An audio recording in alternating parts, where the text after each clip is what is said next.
gutom at malnutrisyon, sama-sama nating wakasan. Isang masustansyang mensahe mula sa National Nutrition Council ng Department of Health.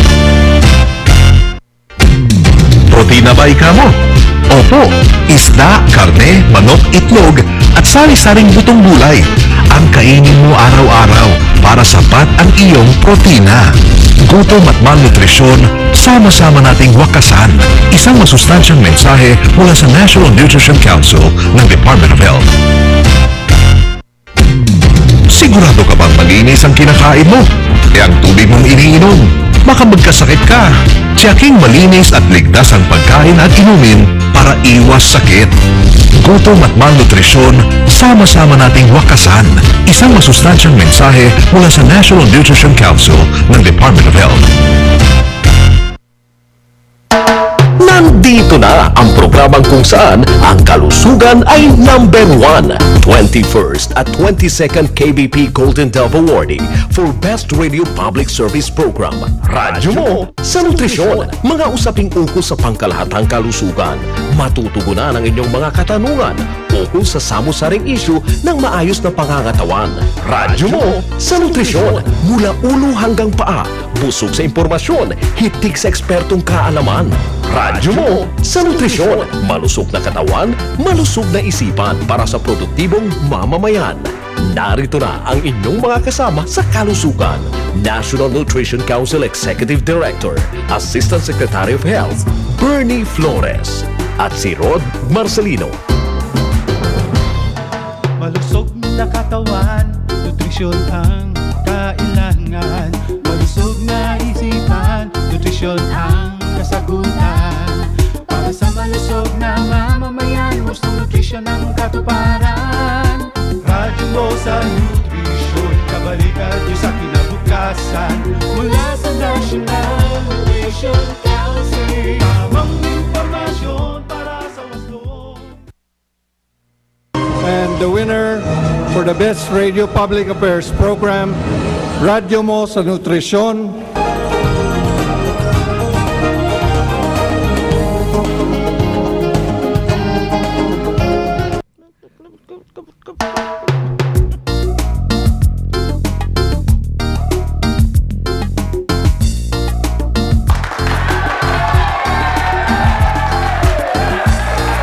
Hey, hey, hey! Nako! Eto na kami! At nagbabalik mga kasama. Ako po si Rod Marcelino at welcome po sa Radyo Mo sa Nutrisyon Year 5. Magandang hapon mga kaibigan at mga kanutrisyon. Ano di ba? Nako! Mula nung awards night nung April 29 mga kasama hanggang ngayon, kinikilig pa rin ako. Hindi pa rin makapag-move on. Imagine mga kasama, 2 in a row. Lahat po ng 3 episodes ng Radyo Mo sa Nutrisyon na isinali, lahat ay winners. Nako. Kasi lahat po ay finalist.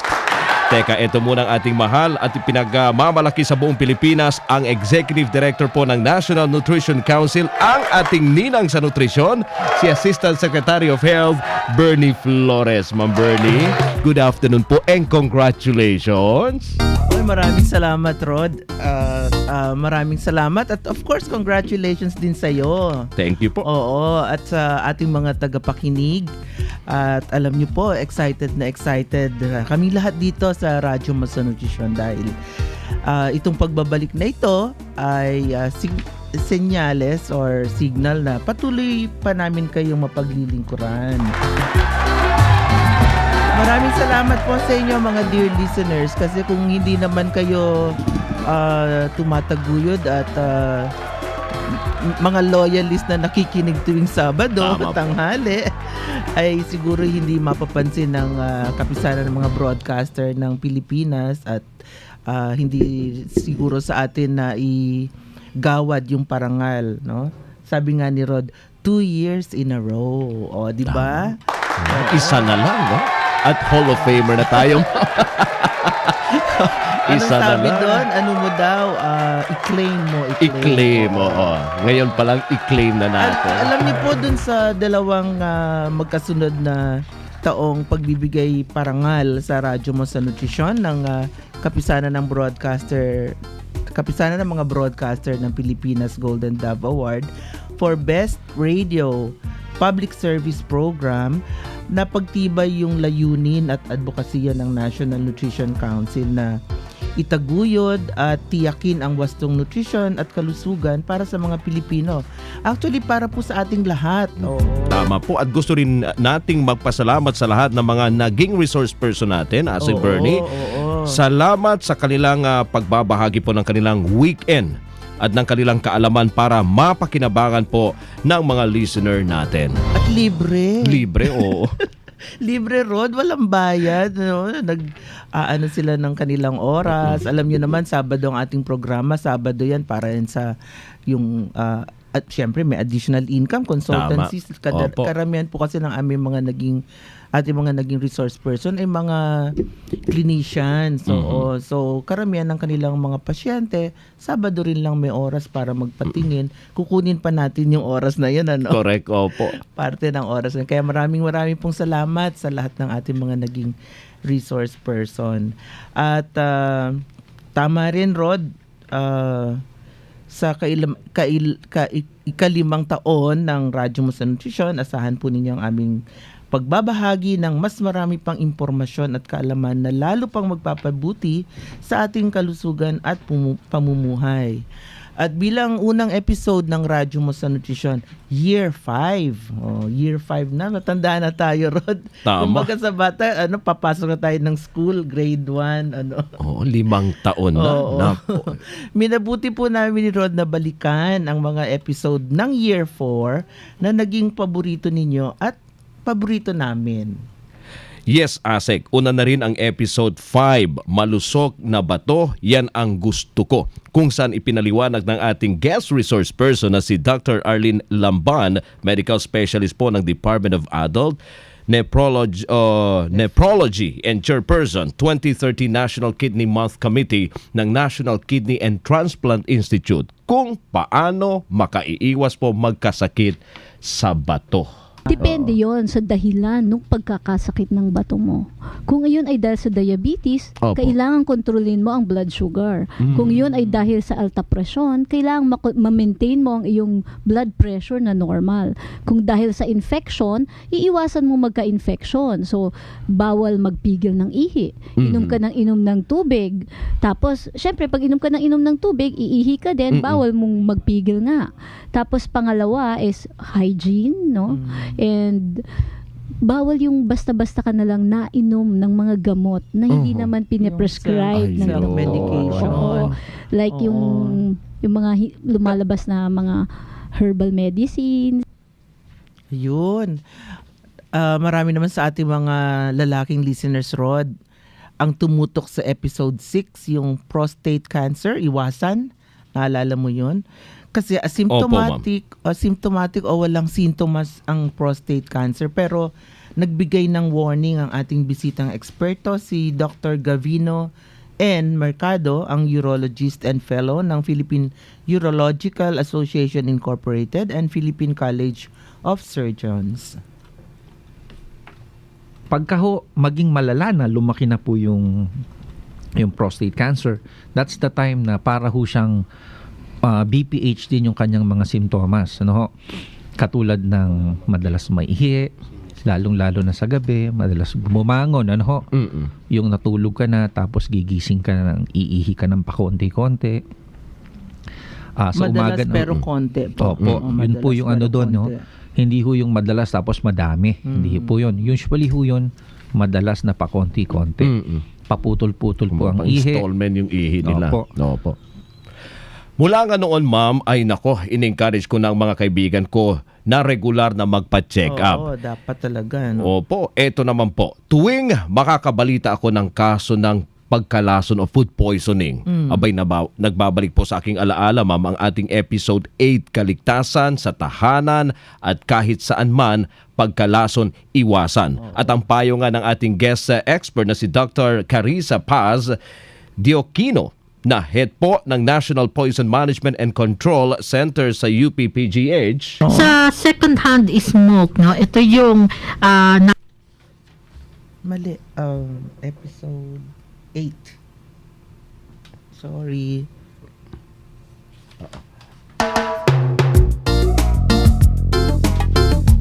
Episode 8.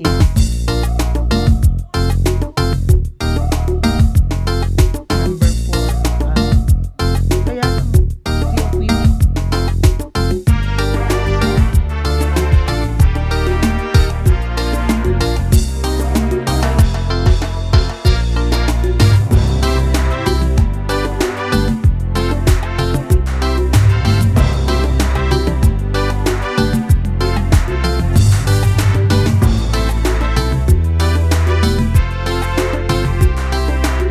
Okay, nagkaroon lang tayo ng konting problema ng technical sa ating mga voice clip rito mga kasama, pero ating pong ipagpatuloy ang ating programa. Nasa episode 4 sana tayo dun sa topic natin nung nakaraan sa pagkalason, no?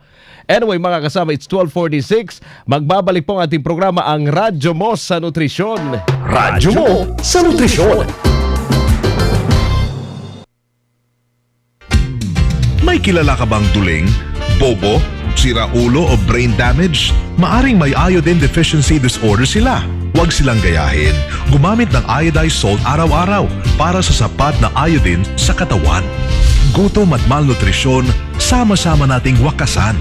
Isang masustansyang mensahe mula sa National Nutrition Council ng Department of Health. Kakain ako ng iron rice o iron fortified rice para hindi ako magiging anemic. Susubukan ko din kumain ng brown rice o pinawa at ibang alternatibo sa kanin gaya ng kamote, kamoteng kahoy, mais at saba. Gutom at malnutrisyon, sama-sama nating wakasan. Isang masustansyang mensahe mula sa National Nutrition Council ng Department of Health. Sigurado ka bang malinis ang kinakain mo? E ang tubig mong iniinom? Baka magkasakit ka. Tiyaking malinis at ligtas ang pagkain at inumin para iwas sakit. Gutom at malnutrisyon, sama-sama nating wakasan. Isang masustansyang mensahe mula sa National Nutrition Council ng Department of Health. Radyo mo sa nutrisyon.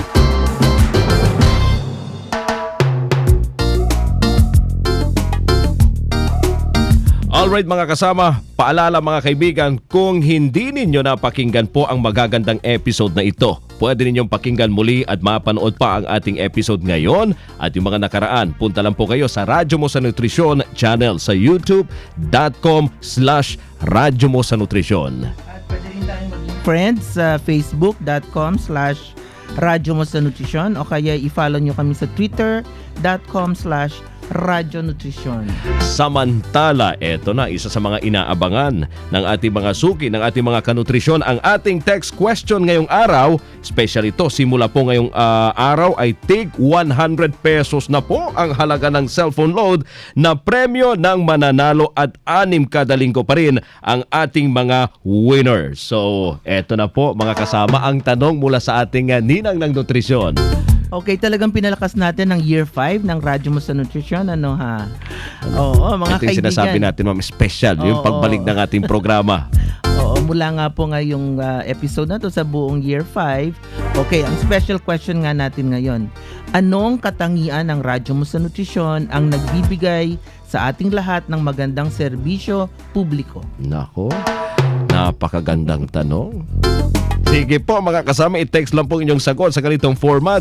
Full name, space, address, space, at isend po sa 0908-579-6898. Ulitin ko po yung numero, 0908-579-6898. Alright, break ulit tayo mga suki. Kaya yung mga gustong magkaroon ng libreng load, 100 pesos, text na po at sagutin ng tama sa tanong ng ating ninang ng nutrisyon. Break muna tayo at magbabalik po ang Radyo Mo sa Nutrisyon. Makaraan lamang ang ilang paalala. Radyo mo sa nutrisyon. May kilala ka bang duling, bobo, sira ulo o brain damage? Maaring may iodine deficiency disorder sila. Huwag silang gayahin. Gumamit ng iodized salt araw-araw para sa sapat na iodine sa katawan. Gutom at malnutrisyon, sama-sama nating wakasan. Isang masustansyang mensahe mula sa National Nutrition Council ng Department of Health. Kakain ako ng iRice o Iron Fortified Rice para hindi ako magiging anemic. Susubukan ko din kumain ng brown rice o pinawa at ibang alternatibo sa kanin gaya ng kamote, kamoteng kahoy, mais at saba. Gutom at malnutrisyon, sama-sama nating wakasan. Isang masustansyang mensahe mula sa National Nutrition Council ng Department of Health. Radyo mo sa nutrisyon. Ito nga ma'am, sinasabi ko nga mula noon nung ini-encourage ko na po yung mga kaibigan ko ma'am Oo, na sa regular magpa-check up nga po. Dahil sa tuwing makakabalita ako ng kaso ng pagkalason o yung tinatawag nilang food poisoning, naku, nagbabalik sa aking alaala yung ating episode 8. Okay, Oo. episode 8 yun, no? Food poisoning. Kaligtasan sa tahanan at kahit saan man, pagkalason iwasan. At ang payo nga ng ating guest expert na si Dr. Carissa Paz Diokino, na head po ng National Poison Management and Control Center, UPPGH. Marami sa mga tao ang ginagawa ay pinapasuka ang pasyente. Oo. Siguro ang dapat kong i-emphasize ay wag dapat ipasuka ang pasyente. Ang iba naman ay nagbibigay ng tubig na may asukal o may gata ng nyog. Ay mali ho yun. Okay. Dapat hindi yun ginagawa. Ang sinasabi lang po namin kapag may tumatawag ay paliguan ang pasyente at palitan ng damit kasi kung sumuka ay napupunta sa damit at yung ibang lason ay na-absorb pa rin sa balatan. So paliguan, palitan ng damit at dalhin sa ospital. At ang mga doktor na ang magde-decide kung ano pa ang kailangan gawin para sa pasyente. Isang paborito ko rin, Rod, yung episode 18. Opo. Cancer sa baga, sugpuin. At nilinaw naman nating hindi lamang yung mismong naninigarilyo ang maaaring magka-cancer. Tama ho. Meron kasing tinatawag na second at third hand smoke.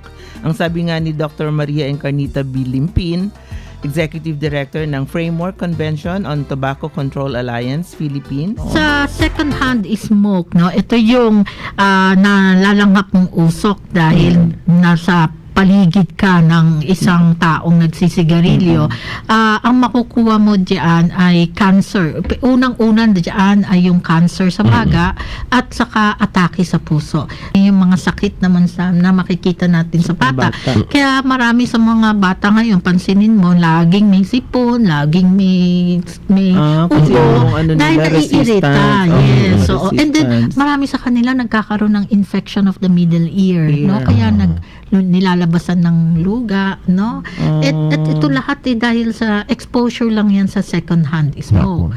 Now, ang third hand smoke, ito rin ay nagkukos ng cancer. Ang third hand smoke naman, ito naman yung mga lahat ng chemical residue na naiwan sa kwarto, na long after na wala na doon yung yung nagsisigarilyo. At nagbalik pa si Dr. Limpin upang ipaliwanag naman na ang sakit na tinaguriang chronic obstructive pulmonary disease kapag tumama ay sadyang, walang lunas. So yung oxygen ay kasama siya sa mga gamot natin, yun nga lang Kasi pag nahihirapan nga yes, yun nga lang, pag sinabi kasi nating gagamutin natin sila, nag-expect ng karamihan ng mga may COPD na talagang mawawala na yung kanilang hirap ng paghinga. Unfortunately, hindi po yan ang mangyayari sa kanila. Dahil ang sakit ng COPD, it's a progressive downhill course. We can expect na in time talagang bababa at bababa po yung function ng baga, and then magiging progressive nga yung hirap ng paghinga nila. So, meron yung mga gamot na available ngayon sa atin ay para makatulong na medyo makontrol ho yung hirap ng paghinga nila. Of course, ang pinakaunang-una bago ang mga gamot ay yung huminto sila ng paninigarilyo. Kung inyo rin pong maalala, tinalakay din sa Radyo Mo sa Nutrisyon yung isa pang karaniwang sakit sa baga, yung tuberculosis, na lingid sa karamihan na hindi lang baga pala ang naapektuhan. Ipinaliwanag sa atin ito ni Dr. Rosalind Vianson, ang officer in charge ng Infectious Disease Office ng National Center for Disease Prevention and Control ng Department of Health. Ang kadalasan lang din sa TB po, although pumupunta siya sa baga, wag natin ding sabihin na hindi siya pumupunta sa ibang parts. Meron parts din, ng katawan, sa buto, sa meninges na tinatawag o yung nakabalot sa ating brain, sa mga genital Sa skin. organs. Diba sa meron skin. din sa skin? Yes, Oo. ma'am. Tapos dito rin sa joints. Basically, any part can be afflicted with the disease called tuberculosis. Para naman sa mga suki nating weight conscious, abay tinalakay natin ang bilbil sa episode 42. Dito ko nalaman yung bilbil pala, love handles ang tawag rito. Sa English. Sa English, love handles. Abdominal obesity do looks count in love and life. Nagpaliwanag po ni Miss Maria Jenny Vertudazo, nutritionist, dietitian 3, Clinical Nutrition Division, Dietary Department, University of the Philippines, Philippine General Hospital. Ayon sa mga panuntunang standards o yung measurement standards ng World Health Organization, ang definition ng central obesity sa mga babae ay ang pagkakaroon ng waist circumference o sukat ng baywang na 35 inches pataas. Sa mga kalalakihan naman, ito ay ang pagkakaroon ng sukat ng baywang na 40 inches pataas. At dun sa ating usapan, sabi rin natin, Rod, di ba? Hindi naman kailangan ng gumastos pa sa gym para magbawas ng timbang, no? Tama po. Dun sa ating episode naman na 43, o yung Fat Buster Physical Activity, nagbigay ng tip ang ating guest resource person na si Mr. Leandro Miguel C. Abelardo, Senior Fitness Trainer ng Weight Management Center ng St. Luke's Medical Center, Global City. Kailangan 30 minutes a day. So for 5 times in a week. So 5 beses sa kada linggo. Tapos 30 minutes po ang minimum na pag-exercise. Pwede naman po lumagpas doon kung kakayanin. Sa mga pagkain naman, ma'am, inalam natin sa episode 37 ang swerteng dulot ng prutas sa nutrisyon. Ito pag dumarating yung New Year, no? Oo, so New Year na yata ang episode natin ito eh. Gaano nga ba karaming bilog-bilog. yung mga bilog-bilog? Oo. Gaano nga ba karaming prutas ang recommended nating kainin? Ito yung importante rito sa topic natin eh. Ayon kay Mr. Victor Franco J. Alfonso Jr., Science Research Specialist of the Technology Diffusion and S&T Services Division, Food and Nutrition Research Institute. So, sa isang araw, dapat kumain ka ng 2 to 3 servings ng prutas bawat 2 to 3 araw. So, ang ibig sabihin nun, ang isang serving po, kaya sa saging, isang pirasong saging or isang slice ng pineapple o melon, yan, isang serving yan. Yung so, sa mangga, sir? Sa mangga, isang pisngi. Isang pisngi lang. Puwera buto. Isang pisngi lang, okay. Kung dalandan, isang piraso, ganun. Mga dalawa po, kasi hindi naman gano'n kalaki. Lakihan. Oo. So, isang dulot yun or isang serving yun. So, dapat mga dalawa nun hanggang tatlo. Sa spread out mo sa buong araw. Okay. Mula sa prutas, Rod, pumunta tayo sa asin. Sa asin po. Kasi madalas ay sangkap yan sa pagkain eh. Binigyang diin ni Dr. Chofilo San Luis, ang National Coordinator for the Philippines ng International Council for the Control of Iodine Deficiency Disorders sa episode 36, Iodized Salt and Health, ang kahalagahan ng iodine. Isang bata na ipinanganak na iodine deficient, ang kanilang IQ ay bumababa ng 13.5 IQ points. Ang dehado ibinaba. Na kaagad siya. Dehado na. Bago kapapanganak pa lang, dehado na agad. So kung pwede siyang maging 90, minus 13.5. Minus agad. So, kung iyan, yan mambata na yan, i-enroll mo man dun sa mga mahal na eskwela, mga Montessori, mga early childhood, kung kulang agad ng 13.5, hindi aakyat. At alam mo ba kung gaano ang itinataas ng IQ? Halimbawa, isang bata na regular na bata na pinanganak at in-enroll sa mga ganitong early childhood schools, tumataas lang ang kanilang IQ ng 8. Of course din po, bagamat kailangan natin ng iodized salt, masama rin ang pala yung labis na maalat po sa ating kinakain. Lahat naman ng sobra, ma'am, di ba? Masama, hindi na tama. Correct. Now, sa ating episode 40, relasyon naman ng asin sa presyon. Alamin. May paliwanag si Dr. Raymond C. Liberato po, Chief Fellow, Department of Adult Cardiology, Philippine Heart Center. Ang pinaka-importanteng sangkap po nito is yung sodium po. Kasi yung sodium, ito yung nagdadala ng tubig papunta sa loob ng cells ng katawan. So ngayon, ang relasyon po ng asin sa pagtaas po ng presyon ng pasyente, since po yung asin po nagdadala po ng tubig sa loob ng katawan. Cells po. Opo, nagkakaroon po siya ng volume overload na tinatawag. So dumadami po yung dugo yung tubig po sa loob ng katawan. Isa pang very informative nating episode, ma'am, ang episode 47, Arthritis and Nutrition. Oo. At marami yung nagtanong dyan eh. Tama, Nagkaroon ba tayo ng part 2 rito sa arthritis? Hindi. Wala, no? Nalaman natin, pili lang pala, no? Pili lang naman pala yung mga dapat iwasang pagkain kapag may arthritis, kasi yung iba iniiwas yung mga munggo. Lahat. Now, sabi nga ni Dr. Evan Glenn S. Vista, rheumatologist ng St. Luke's Medical Center Global and St. Luke's Medical Center Quezon City and member Philippine Rheumatology Association. Kung osteoarthritis, syempre nagpapabigat. So avoid talaga yung foods that would promote weight gain. So weight bearing kasi. Kung rheumatoid arthritis, malaki yung link niya sa cardiovascular disease. So iwas talaga sa fatty foods, maalat. Lahat na may risk for cardiovascular conditions kasi very accelerated ang heart or coronary artery disease sa rheumatoid. Kung gout, so yun talaga kailangan makita yung trigger na pagkain, bawal na yun, pero hindi lahat ng high purine ay bawal. Kung ma-maintain mo ang uric acid level sa optimum, so iba-iba kaming mga kami gusto namin mas mababa pa sa 6.8, no? So, kung ma-maintain mo siya, pwede ka pa rin kumain ng mga pagkain na may purine. Tinalakay din natin mga diabetiko at saka yung koneksyon sa nutrisyon ng kanilang kalagayan. At sa episode 51, Diabetes Part 2. Ito yung may Part 2 tayo. Ito yung may Part 2. Ang dami rin nag-text rito. Oo. Ang tinalakay natin doon, tamang diet para sa may diabetes.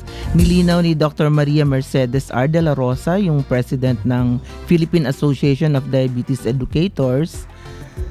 Nakagisnan natin na pag sinabi ng pasyente, wala naman ho kaming lahi bakit ako nagka-diabetes? O baka dahil sa pag-inom ko ng sobrang soft drinks, kaya mga matatamis daw na pagkain. So, ang tatandaan lang po, pag kumain po kayo ng sobra sa ginagalaw ninyo, talaga po, masustorb kasi to, maiimbak po ito as taba. So, pagka malaki kayo, na hindi akma yung timbang ninyo sa taas ninyo. So, ang nangyayari po, hindi ho nagiging sensitive ang katawan natin sa actions ng insulin. Kaya po, nagkaka-diabetes.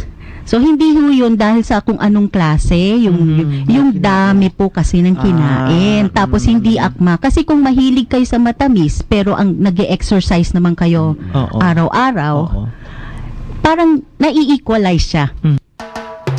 At ma'am, who can forget our winning episode? Winning episode sa ating second Golden Dove. Sa ating second Golden Dove, sa 22nd. Episode 25 yan. Wastong nutrisyon para sa malinaw na paningin.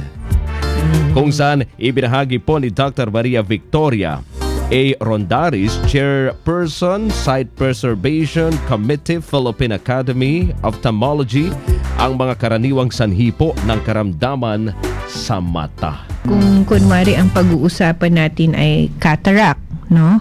Ang mga risk factor para sa cataract, ay una-una syempre age. Kasi ang edad.